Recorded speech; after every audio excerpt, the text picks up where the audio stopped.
Good evening and welcome to Tucker Carlson Tonight. Just a couple weeks from now, Democrats will take control of the House of Representatives. But before that happens, one vital battle remains in Congress. It's over the wall we've been promised along our border with Mexico. For 2 years, Democrats and their allies in the Republican leadership have worked hard to keep that wall from being built. They're still working to prevent it just 5 days before Christmas. The thinking is if they can delay the funding just a few more weeks, the wall will never be built. Killing the wall, of course, would be a big political win for the left. There's no question about that, so congratulations. But there are other considerations, too, like what about America? Why shouldn't we have secure borders? Pretty soon, Democrats will have to explain that to the country. Congressman Jim Clyburn of South Carolina took a stab at it today on CNN. Here's how it went. But why wouldn't a wall help improve security at the border? Well, because we think if the wall is 10 feet high, they'll get a 12-foot ladder. That's just simple arithmetic to us. Ah, the 12-foot ladder argument. Feels like we've heard that before from both parties. Jeb Bush used to drop the ladder argument at fundraisers in Palm Beach. People would smirk knowingly. Yeah, 12-foot ladders. Only dumb people believe in walls. As Congressman Clyburn said, it's simple arithmetic. Walls don't work. They never will. That's why nobody builds them anymore. Oh, but wait. In fact, plenty of countries still build walls. Some of those nations are allies of ours, countries we strongly support and heavily subsidize. They build walls because walls work exceedingly well. Nothing works better, in fact. And everybody knows that. So in some ways, Clyburn is behind the curve here, still trying to make a fact-based argument, even a ludicrous one.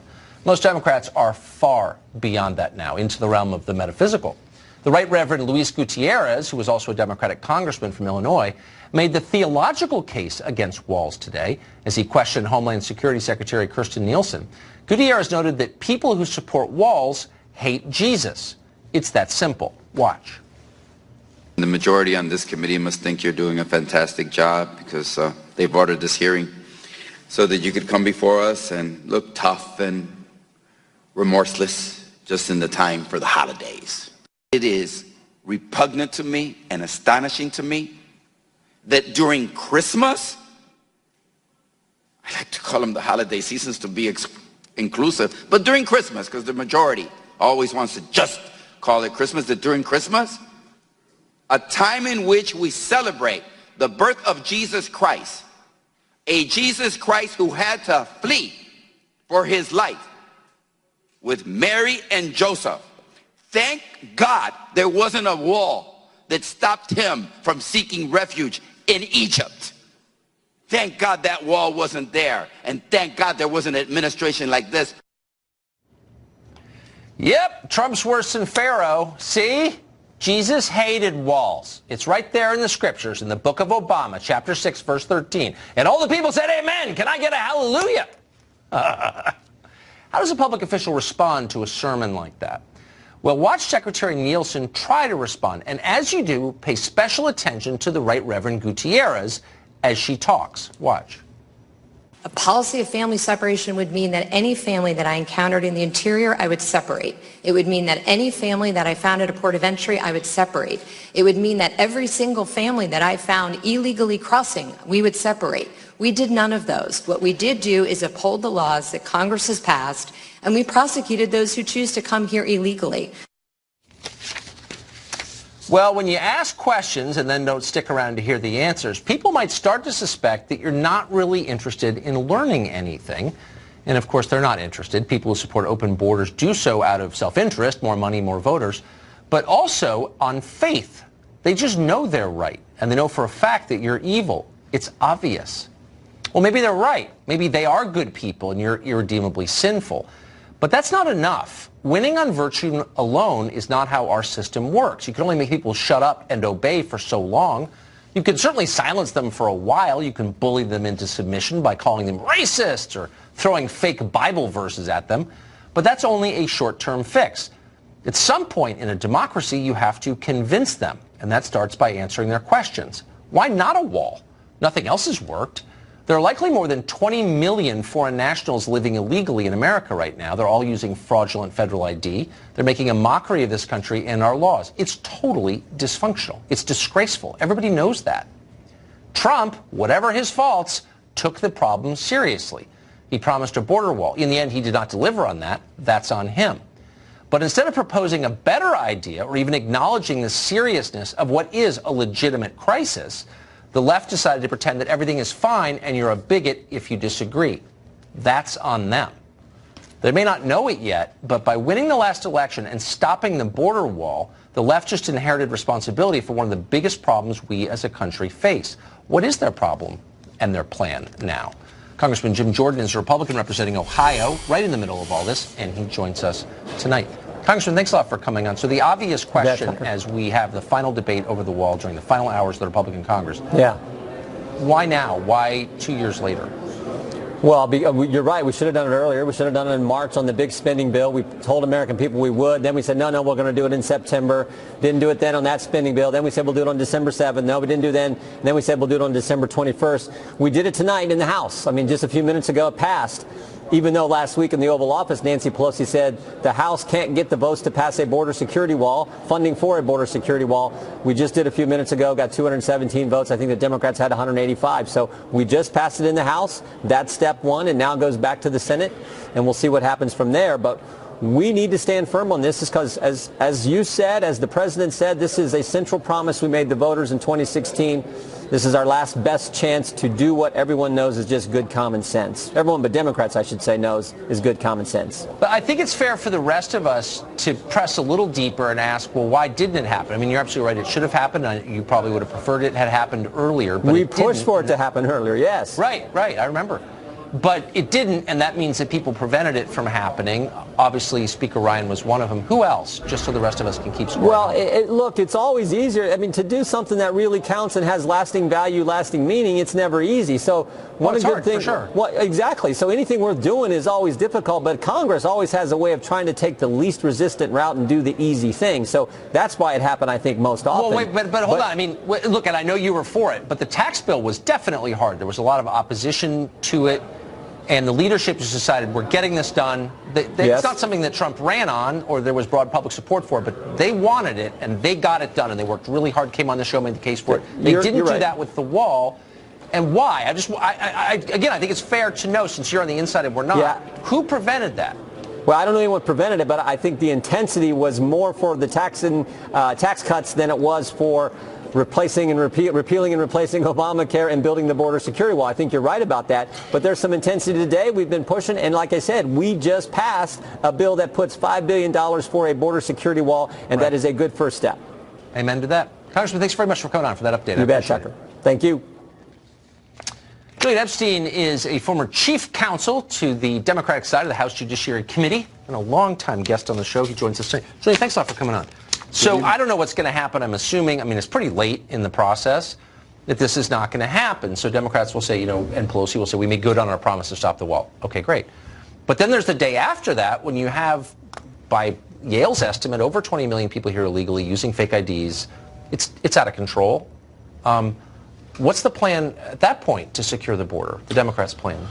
I think, well, let's talk about good faith. I mean, I think the question you were asking Representative Jordan is, were the Republicans of good faith? President Trump famously told the Mexican president that he didn't really care about the wall in a conversation that was caught by U.S. intelligence. That's all true.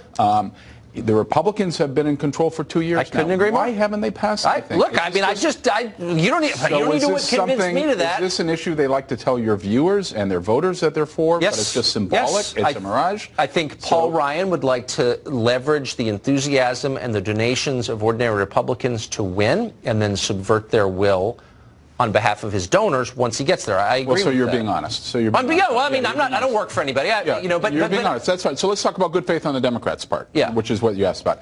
I think the Democrats have to say in unequivocal terms, we are completely against open borders. We are against illegal immigration. We are for legal immigration. Now, they've done that. In the past, Democrats have voted $40 billion for border security. Including 700 miles of fencing and walls. Schumer is on record doing that. Donald Trump's position has changed from 2,000 miles of border wall to 700 miles of border wall.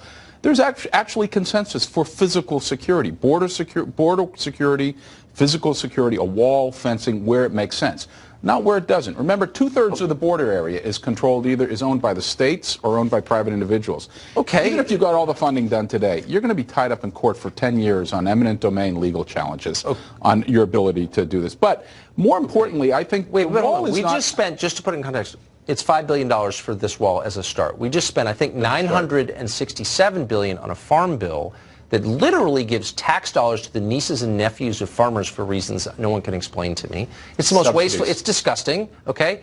And so it's not, this whole idea it's too expensive, it's just like such a transparent lie, it's not even worth addressing. No, I didn't say it's expensive. No, I don't think you were, but here's what I'm so struck by. Rather than make like an adult argument, we're getting Gutierrez lecturing us about Jesus. Let me make an adult argument. And, wait, hold on, and then Speaker of the House lecturing us about Jesus. Now, I'm pro-Jesus, but like the Partial Birth Abortion Caucus is lecturing me about Jesus because, I mean, you know what I mean? It's insulting, actually. So let me try to make an adult argument. I think it is political symbolism. I think it is something that the Trump campaign threw out at election time. And the reason I say that is because if you were serious about illegal immigration, which I think Democrats and Republicans ought to be, you would go after things that were going to make a difference. The primary cause, the primary suction tube of illegal immigration is visa overstays. Most people come here, they come on visas, and they overstay their visas. And going after visa overstays well, I far couldn't more agree than more. And secondly, verify. I'm with you on that. No, but look, it's a given. I agree. If you want to go, But what's wrong with the wall? But I just don't understand. Look, those are all components. We're in total agreement. But the wall works in a bunch of different countries. It works famously on Israel's border with Egypt. But we claim it won't work here. That's such a lie. Everyone knows it's a lie. Why not just say it works and let's just try it? I mean, what's wrong with that? I'm missing it. So where the wall makes sense, I'm in complete agreement. We ought to do it. I don't think we ought to do it 2,000 miles because many of those areas are completely impractical. They're incredibly mountainous. They're waterways. There's a complete. That's fine. I mean, plenty of places. So we already do have borders. We already do have physical security. Can we both agree that?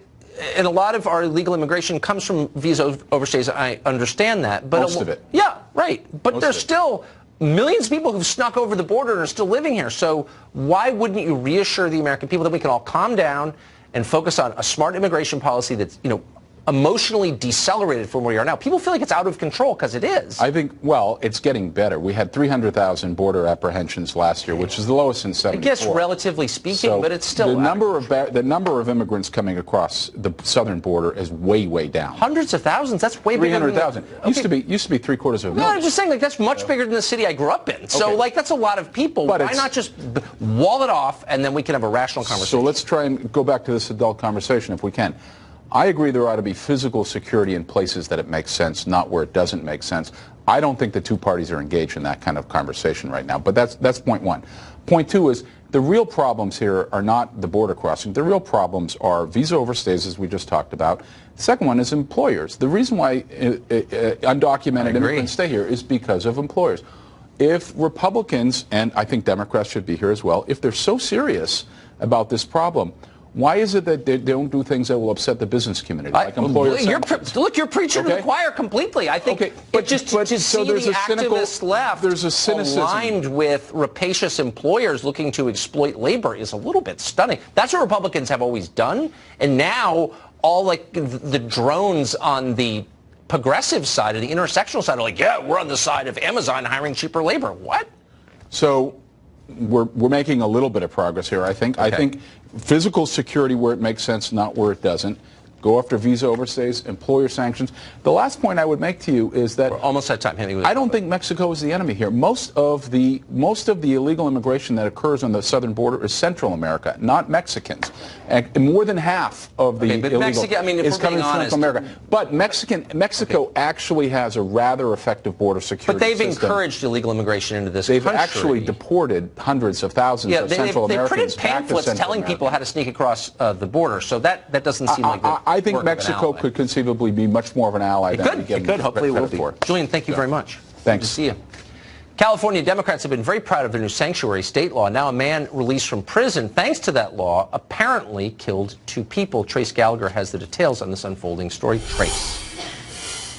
Tucker, in the span of a few hours on Monday, police say Gustavo Garcia Ruiz carried out 11 crimes, including killing a stranger and shooting at others before he was killed during a high-speed police chase. Authorities think Garcia Ruiz also killed another man a day earlier. Last week, Garcia Ruiz was arrested in Central California for being under the influence of drugs. When ICE learned he was in jail, they placed an immigration detainer on him, asking deputies to notify them before releasing him.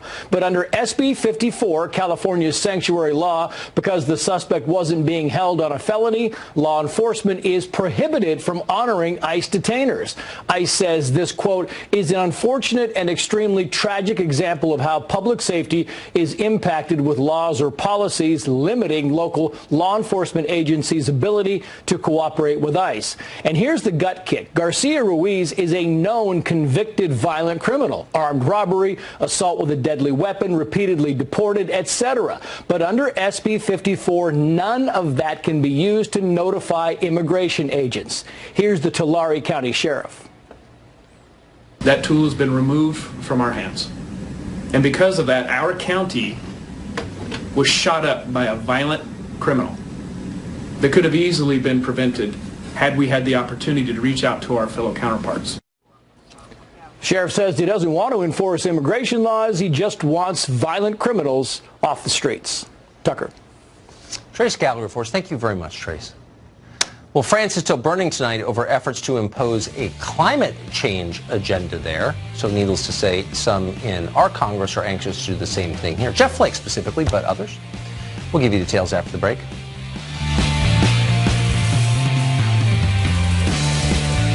Defense General James Mattis announced today he'll be leaving his post, quitting in February after 2 years on the job. In his resignation letter, Mattis pointed toward policy disagreements he has with the president. He addressed the president directly in the letter, writing, quote, because you have the right to have a Secretary of Defense whose views are better aligned with yours, I believe it is right for me to step down from my position. The announcement came as something of a surprise. It also came shortly after the president's equally surprising announcement he's withdrawing U.S. troops from Syria, a deeply unpopular decision among permanent Washington. Mattis reportedly opposed that withdrawal as well as a potential drawdown of American forces in Afghanistan. In a statement on Twitter, the president said this, quote, General Mattis was a great help to me in getting allies in other countries to pay their share of military obligations. A new Secretary of Defense will be named shortly. I greatly thank Jim for his service. Well, it may seem surprising that the president is breaking with one of his top advisors, but there's another way to look at it. President Trump was told the U.S. could defeat ISIS and then leave Syria. Once it did, the U.S. did that. Now everyone in Washington is demanding he stay in Syria to counterbalance Russia and Iran. Last year, the same people told him that sending troops back to Afghanistan would greatly improve things in that country. That turned out to be completely false. The situation there seems worse than ever. And of course, for 2 years, the president has been told that if he'd just be patient, he'd have his border wall. How did that turn out? He apparently is not paying heed to their advice anymore.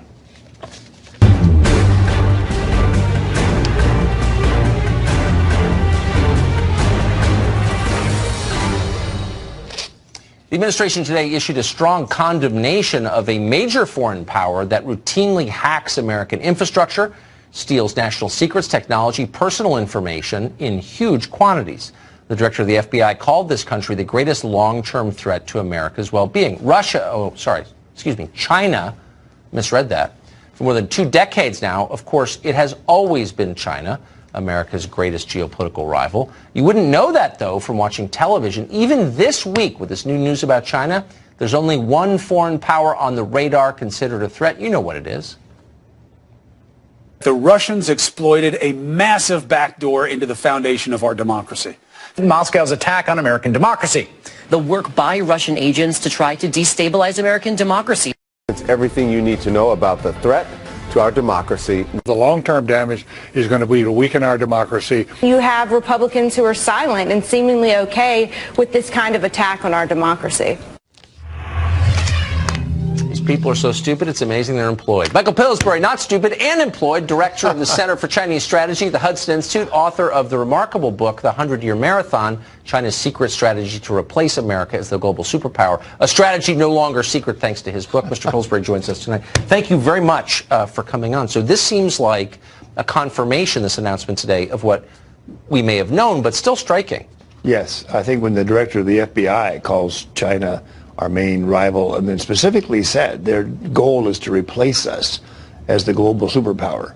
That's the subtitle of my book. Yes. So it's not just good news for me, though, Tucker. It shows the recognition of the problem of China is now getting quite widespread. Give us a scale of the hacking efforts by the Chinese government here. Well, they're number one by far, more than the Russians. They have a number of techniques, some of which were revealed today, formally classified matters. There's this wonderful term I hope you'll start using called Stone Panda.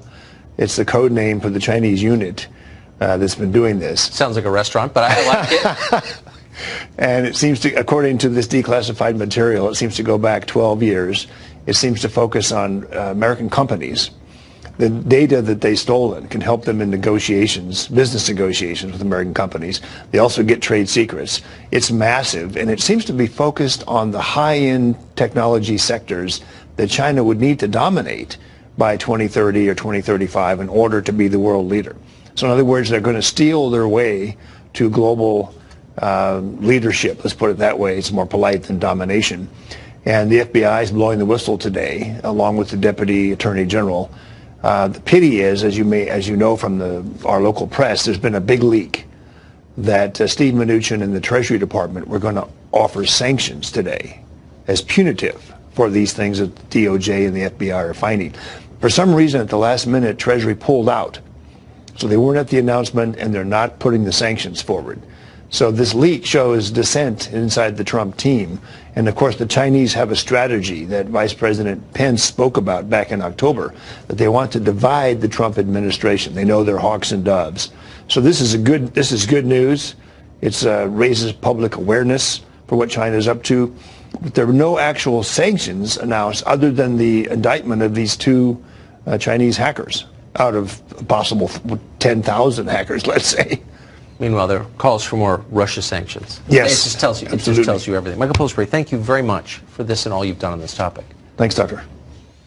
Well, for more than a month now, France has been racked by massive riots, the biggest in 50 years. The riots began in response to a planned gasoline tax. Why was the French government raising gasoline taxes? Obviously, climate agenda. Well, in Washington, people only care about Russia, so they barely noticed this. They think a carbon tax is still a great idea. Such a great idea that outgoing Arizona Senator Jeff Flake has teamed up with Delaware Democrat Chris Coons to introduce a new bill that would impose a nationwide carbon tax.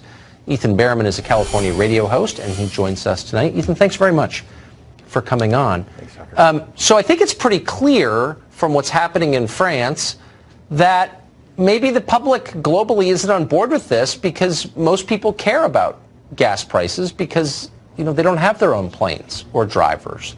So why would you, in the name of fighting climate change, crush the most vulnerable in your society? That doesn't seem fair. Well, we got two issues that are going on here. First off is in France, Emmanuel Macron, he actually did a massive tax cut on the rich. That's part of what these protests are about. It's not just about the gas tax. It's also the fact that the people feel like he was just giving away these giant tax cuts to the wealthy. That sounds familiar to the United States. Simultaneously, the U.S. proposal is actually fundamentally different from France. What Senators Flake and Coons put forward is a revenue-neutral carbon tax and dividend, meaning whatever tax money comes in gets distributed out to the American taxpayer. Now, it will be a progressive. No, it'll be progressive. So the lower end of the income scale, the larger your raise dividend. gas taxes and then filter the money through a massive unionized bureaucracy, and somehow it'll drip back down to you. But I thought trickle-down economics didn't work, but I guess we're for it now? Well, that's not trickle-down economics. Trickle-down economics means tax cut on the wealthy. But it trickles through a public employee union first, right? There's a different kind of trickling, but you're still getting wet. Yeah, but the difference here is, so we're using a market force to disincentivize pollution. Now, one of my big issues with the carbon tax is you can argue all you want about whether or not climate change is man-made or not. But we do know that mercury pollution is a potent neurotoxin. We do know that sulfur pollution has significant health effects. We do know that ground-based ozone, because of our burning of fossil fuels, causes people to die because they can't breathe. I'm a big fan of reducing pollution. If we can use market solutions to incentivize being more efficient and disincentivize polluting, I think that's reasonable. Then look, I mean, some of this I can't weigh in on one way or another because I'm not a scientist, but I do understand who's getting the short end of the stick. Wouldn't it be a display of good faith if the people behind this legislation said the first thing we're going to do is ban all private air travel in this country? We're going to put you in prison if you get on a private plane because climate change is that serious. It's an existential threat to the planet, to the human race itself. So you can't fly in a private plane. And then we'll talk about taxing everybody else, like people who make 40 grand. Why not start that way? So we actually agree on the private plane issue. I hate when people will tell me how to live my life and then they do the exact opposite. I can't stand hypocrisy. Do you see that happening now? These politicians who fly constantly private and these actors who fly private and Al Gore who flies private lecturing you about your Suburban. That is a problem for you then? I'm offended by that. I wrote about it in my book, actually. Good for you. I specifically pointed it out. Why don't we just ban it? No, but seriously, if it's that serious a problem, let's just ban it. I mean, I don't want to be an authoritarian. I was always kind of libertarian. But climate change is too important, okay? So if you show up at the FBO, at the private airport, we're just going to put you in prison. So no, I'm actually a little bit on your side here. I don't like banning things. No, because here's what happens with the carbon tax. Suddenly, your private jet, instead of it being $3,000 an hour because of the tax on your burning of the fossil fuel, will suddenly cost you $5,000 an hour, and maybe some of the B-list I guess I just take climate change a little more seriously than you do. You must be a denier. I don't want to see someone despoil the earth like that. So, every private plane banned. Well, I don't have to ban them, but we make it expensive. We make it expensive, and then you'll think twice about doing it. Ethan Behrman, thank you very much. Good to see you. Thanks, Tucker. Well, pretty much every college in America, almost every college in America, restricts free speech. Dramatically restricting free speech is, in fact, the signature fact of college. And it's grotesque. Can we do anything about it? That's after the break.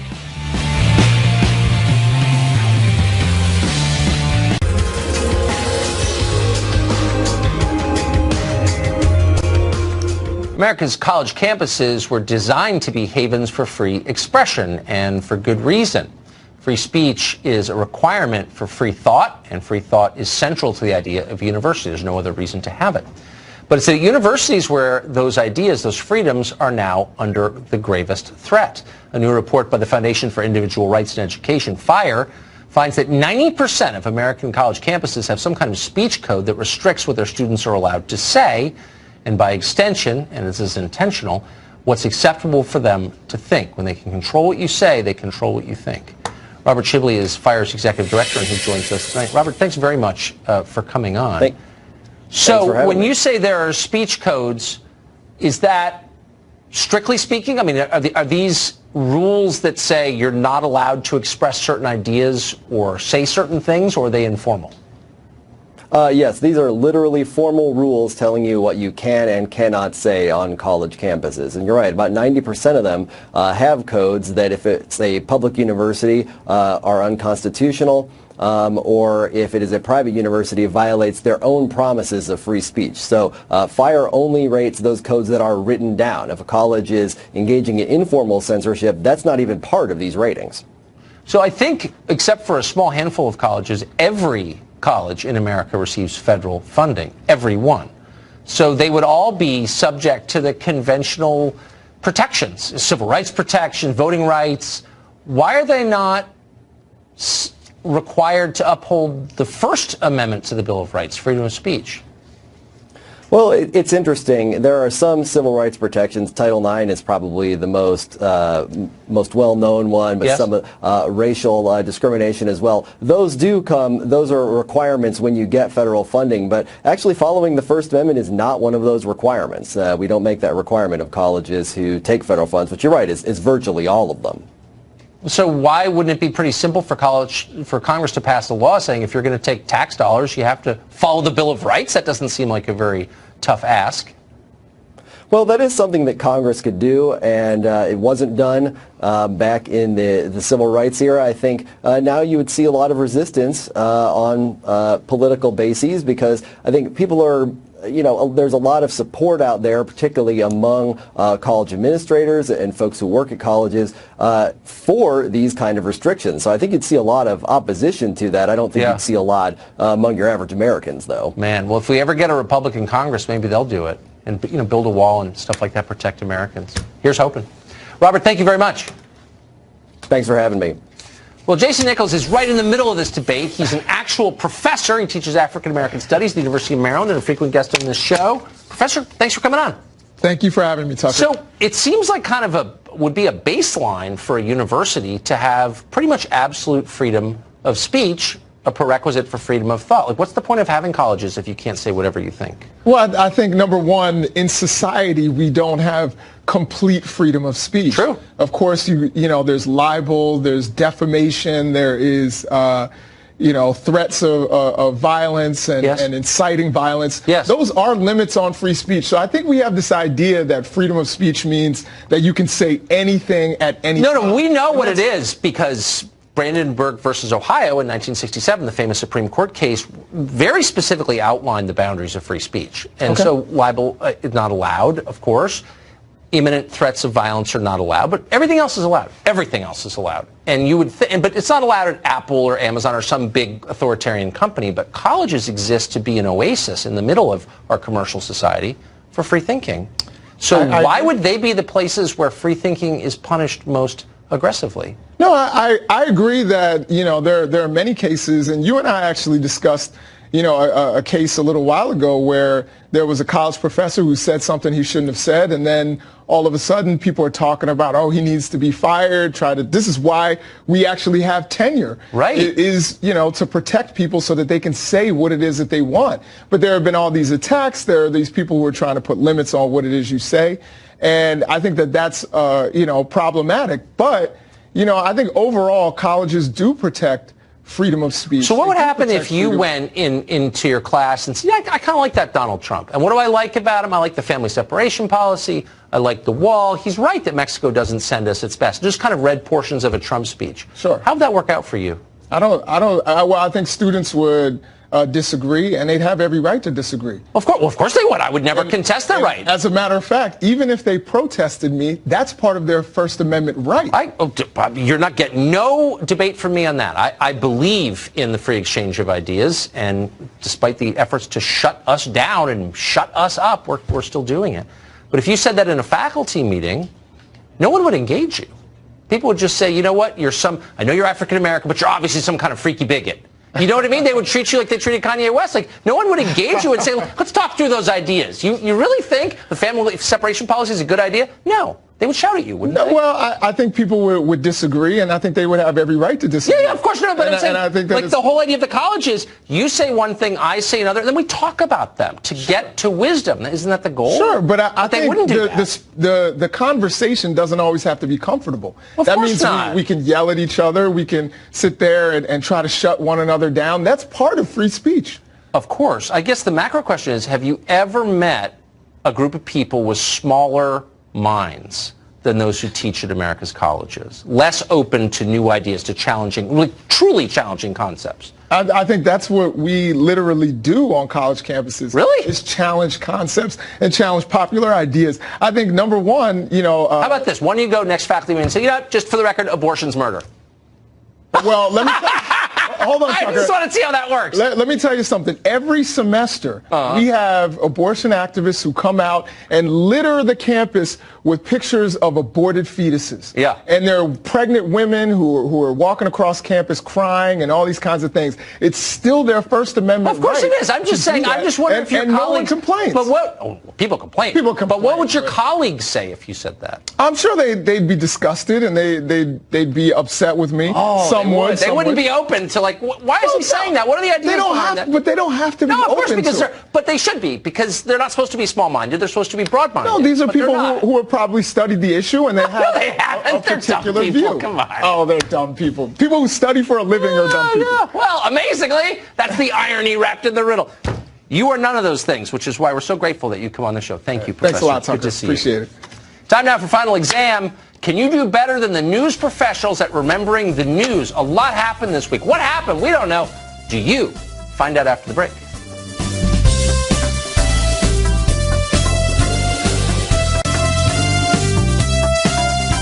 Oh, the best and calmest moment of the week. Time now for final exam, where hardened news professionals compete to win an Eric Wempel mug and be crowned the ultimate news champion.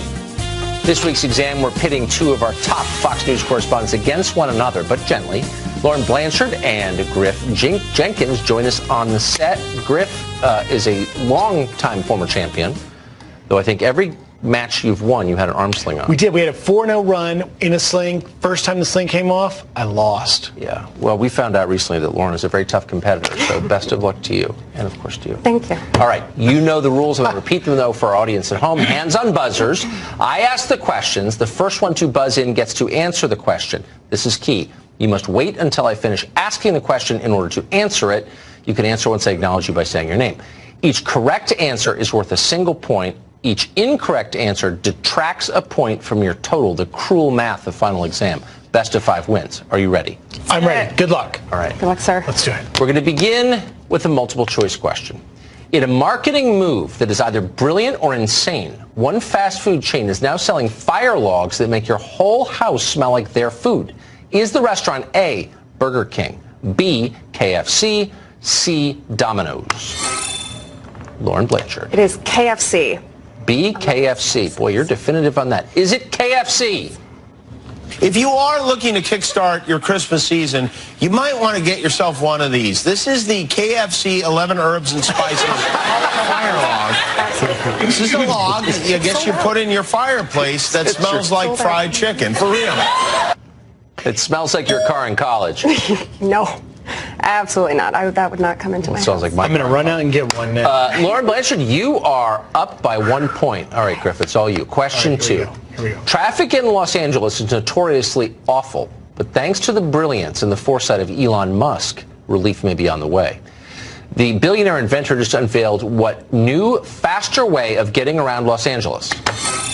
Griff Jenkins. Tunnel. Tunnels under L.A.? L.A. tunnels. I don't believe you. Let's check the tape. How about this? Underground tunnels to beat traffic congestion. Autonomous technology in the cars ensure that they don't run into each other, despite going speeds over 125 miles an hour. Elon Musk, he's got some bright ideas. Because when you're near the San Andreas Fault, what you want is to drive in a tunnel. Don't you think? That would be a little trepidatious to go in there. It's California. It won't even exist. All right, question 3. Congratulations on that. This week, a man in Missouri was sentenced to a year in prison for illegally poaching hundreds of deer. The judge also mandated that while the poacher is locked up, he is required to watch which classic Disney movie once a month? Lauren Blanchard. Bambi. Bambi? Bambi.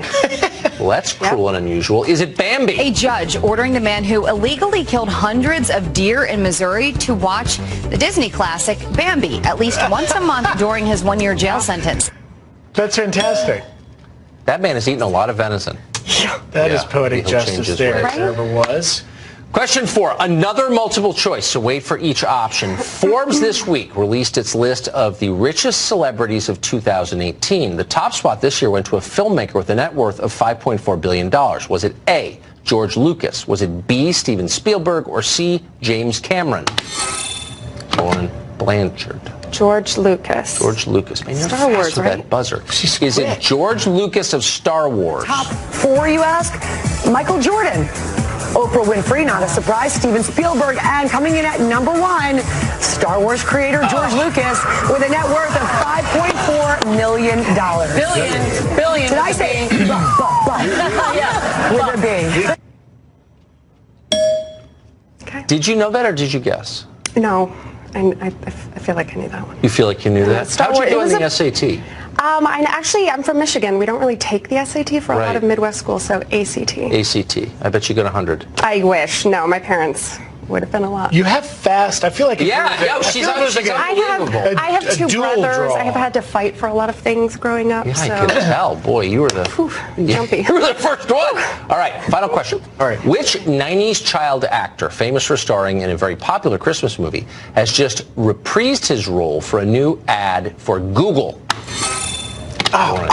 Macaulay Culkin. I always want to say Macaulay Culkin. Is it Macaulay Culkin? Is he back? Yep. It's the Google. Yeah. Google, add aftershave to my shopping list. Hey Google, remind me to clean these sheets later. Okay, I'll remind you.